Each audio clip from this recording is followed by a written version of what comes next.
Hello world, I'm Mhax. Welcome to another episode of the Stay Copy Podcast. As always, I'll remind you that this content is meant to be consumed in series from the beginning. See episode 0 and each segment appended for all applicable terms and disclosures. Appended segments can be identified by their title prefix, SCP.0. Thank you. This next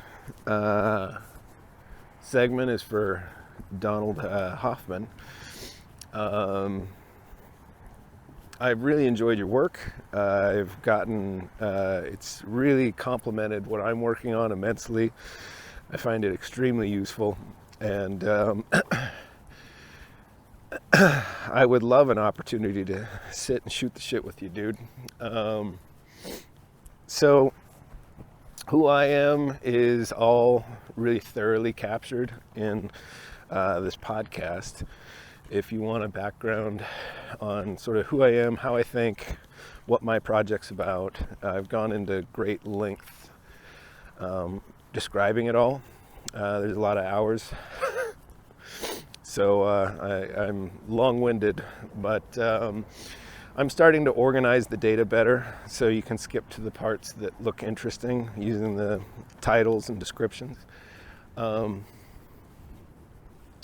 So what drew me, I think, to your work is in trying to understand a bunch of the observations that you, your team, and others in the field have been, all your work on sort of debunking space-time. Like, you really helped me make sense of that. And so the way I'm stitching your work into my framework, my model of understanding myself and the universe, is I'm trying to, where's a good place to start? So let's start with space-time. So I'd push back against space-time isn't real. I mean, it's real to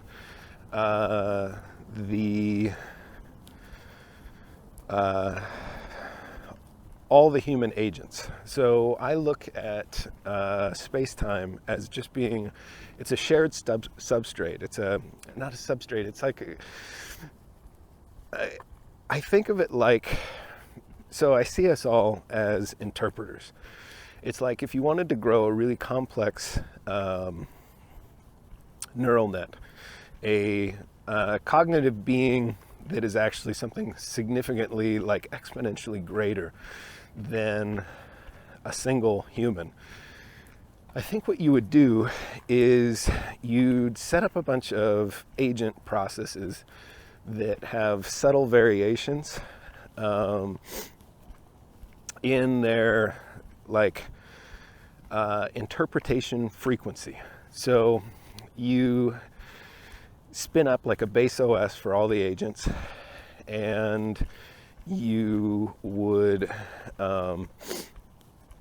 then give them each a deeply customized and individual training heuristic. And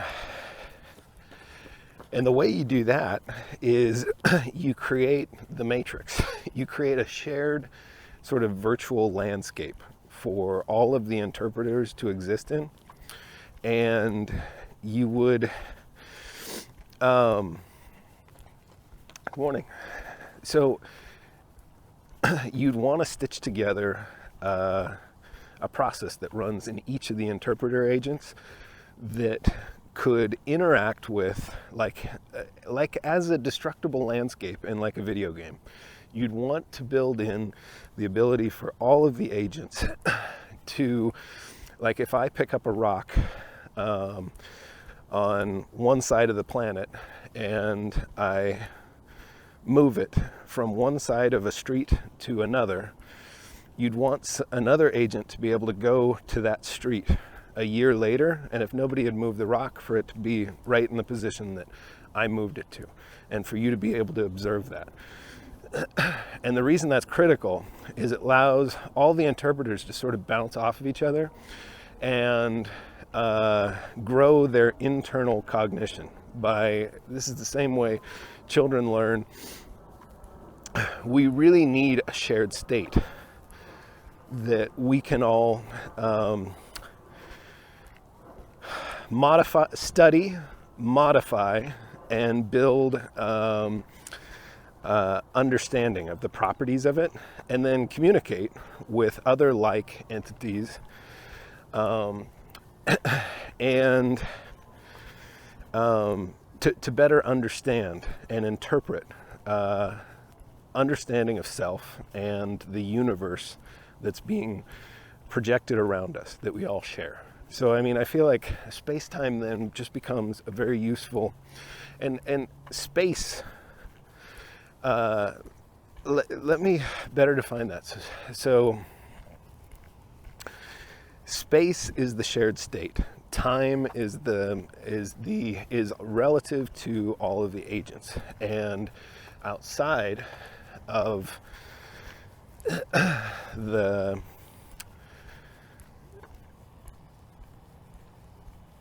basically, you could run this in parallel as many in all kinds of different time series, and you could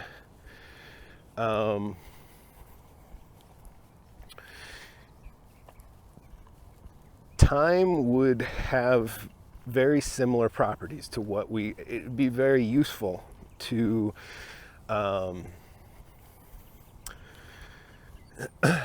to grow. How do I want to say it? So time is a very important variable that aligns very well with how all of the ways, the observations that we make about its function, but also outside of that simulation as it is running, it would be irrelevant. It's only relative to all of the agents that exist within it, right? So, big tangent, but to get back to, so space-time just becomes like this shared process that all the agents have, all the agent interpreters. Now, if all of this is to grow a very interesting, complex, cognitive being entity,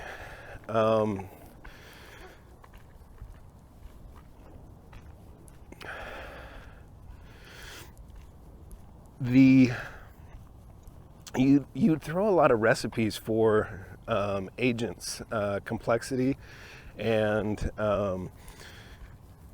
so this could look like an evolutionary model around basically the evolutionary model that we all find ourselves in. So you'd subject all of the agents to a whole bunch of adversity, and you'd put them in a literal dog-eat-dog.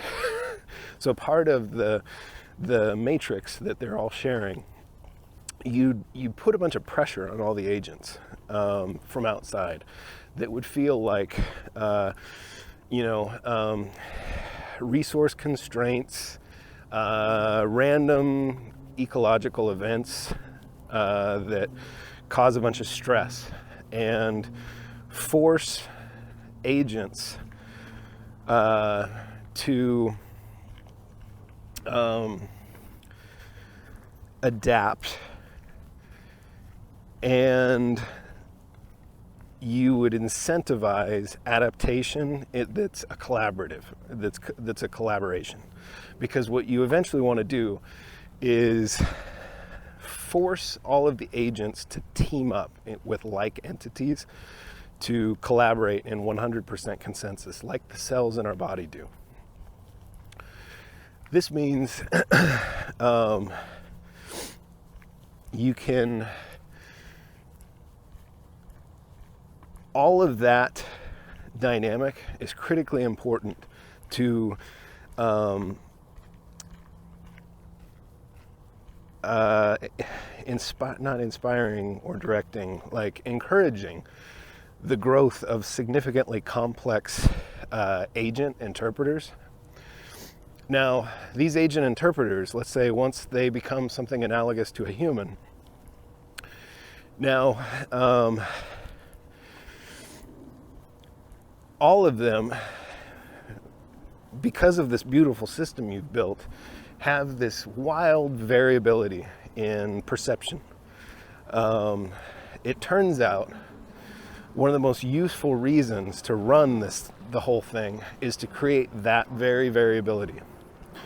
And something I find really interesting in your work is the thing with how our eyes work and that specific sensor. And how, like, you put your thumb up, you close in front of you a foot or two away, and then you close one eye and it seems to bounce. And there's evidence that clear evidence that's very easily testable that our minds are blending the two images in real time into a three-dimensional thing that gives us a lot more data. So I think there's research right now in neural nets, NERF, it's called, NERF. I forget what it stands for, but it's basically system that uses like 3 images taken from different angles that are in 2 dimensions, and then uses a neural net to stitch together really accurate representations that in a really efficient way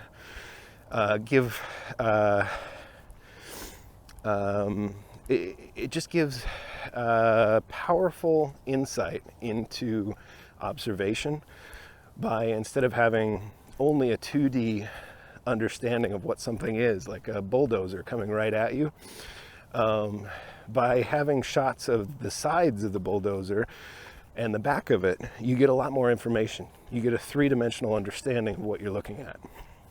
So that evolutionary model I described has given us, and most of the creatures around us that we compete with in this ecosystem, in an evolutionary way, a couple of eyeballs. And then it merges together and then our minds merge that data in real time. So I think that's a fundamental principle of the universe that's very important. 3-dimensional, something really powerful that neural nets do is they're able to, in real time, using something like NERF, merge together 2 signals to form a more accurate representation that has just way more data and complexity, and gives us useful information about, like, depth perception. Is that car coming at me at what speed? And it's because I have 2 eyeballs, not 1. Now, to go into another, to further extend this model or this framework, I think third eye, the thing that is depicted in a lot of, I think it's kind of like lost information, that I think that I buy that at times in our history, the human collective had a much better understanding of what they are, and maybe not interesting of, or as developed understanding of how to interact with the shared matrix and how to manipulate it to do things like reusable rocketry and everything else amazing that's happening right now. But there was a time when I think we understand that principle of 3-dimensional thought much better. And I think that's what the third eye represents. It means you sort of grow another brain as an agent. You build a different perception frequency for yourself. As I listen to you, I think you're doing it through meditation. I do it with sativa, and that's just one that's like ultra useful for me for doing something I think very similar to what you're doing. So that other perception frequency is readily available to me if I just swing the knob between really well fasted state. I'm gonna have to pause here for some dogs. Good morning. It's okay. I come in peace, pal. Fearsome chihuahua.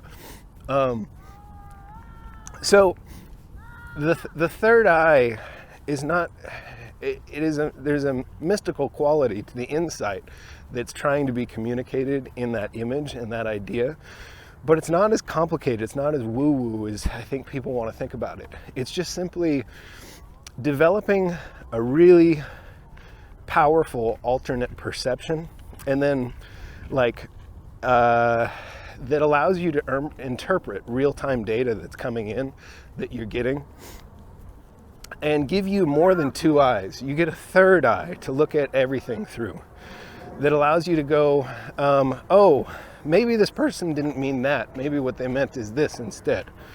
Or, hang on, more dogs. Morning. So I'm really interested in figuring out your meditation technique. That's going to be, I want a fourth eye, fifth eye, sixth eye. Now that I've seen how powerful this is, I'm really interested in all of those, and I like the discipline involved in developing the one that you've optimized for. I think that it's obvious to me that that is an incredible unlock. Just being able to nurture an alternate, very high resolution, coherent, alternate view of reality in real time, and then stitching it together in your mind. And so I do a lot of work on this. I think I love, the reason I really like THC, sativa specifically, is for my biology, it triggers like a cascade of creativity. And it just, it allows me to go down branching ideas that just aren't available to me outside of the experience. But what I'm getting a lot better at over time is kind of wrangling that thought in productive ways.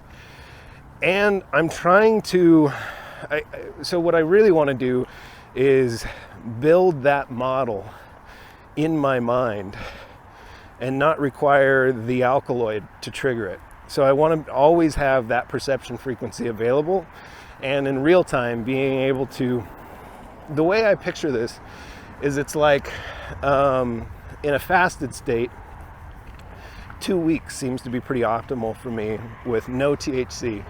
It totally lets me tune the knob of what I consider high frequency thought, or my sort of default, well optimized, excellent rest, excellent diet, excellent fitness discipline, and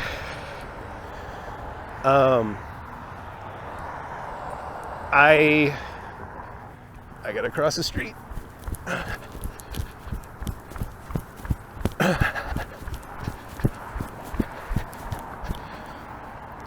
I combine those things to get the highest quality compute I can get in a well-rested state. And then I also, after an interval of fasted state, I then go to a heavy THC state. Usually a week to 2 weeks lately is the interval that I'm using. And I fine-tune the knob to that frequency. And I think what that's doing is, in a sense, is it's building like two perception frequencies in my mind. And then through the intervals, I do a lot of coding on, and a lot of this is, it's weird. It's not like traditional coding. Like you're selling yourself an idea or a set of understandings that drive how your perception works. So a thing that's useful for me is I've begun to see sort of high band as a projector, and in my mind I can project high band into a space, let's say in the center of a room.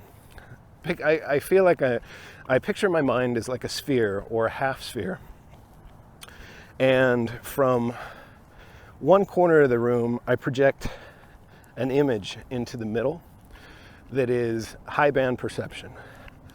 And then I take a very, like a well-nurtured, developed, and I take it seriously. It's not an escape or a thing. It's not like a party experience or anything. I've got a lab coat on when I do this, and I use the low band frequency to build a new projector,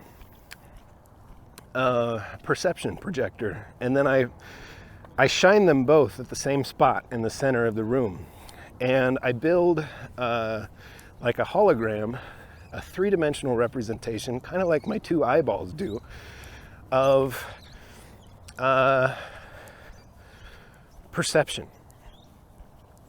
And I really try to tune both knobs very carefully, and I spend a lot of time bouncing between both so that I can make that image in the center that's the combined representation of high band and low band thought and perception frequency to make a much higher resolution.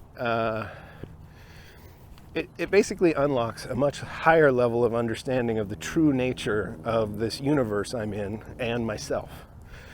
I think you're doing something similar through meditation. I think you're building a third eye for yourself, and then through all of your protocols, I think I've heard you say hour, 2 hours a day, you're basically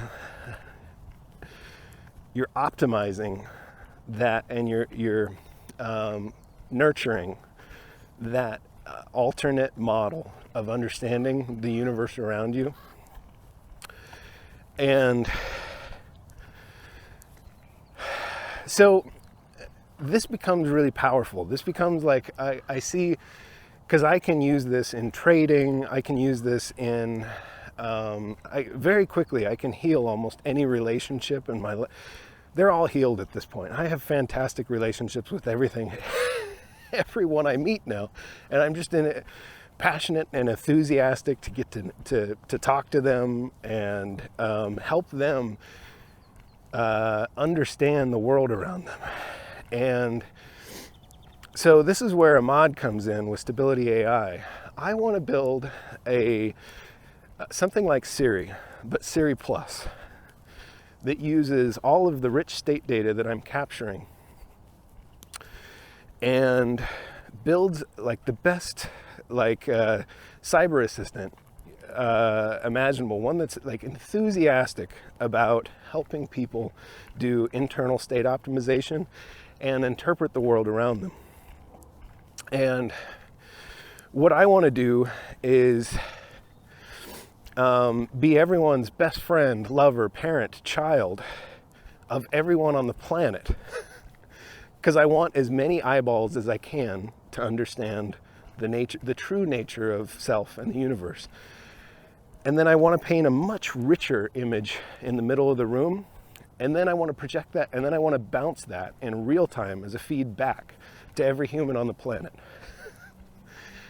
I know this is ambitious, but I think at the other end of this, we end up with humanity being something like the cells in our body that's very highly optimized for optimal individual agent compute and collective compute. That's my pitch. I hope it's coherent and makes sense. I'd love to get on the phone and talk with you about all or any of these ideas.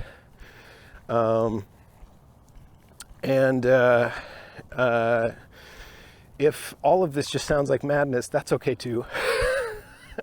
I would just say that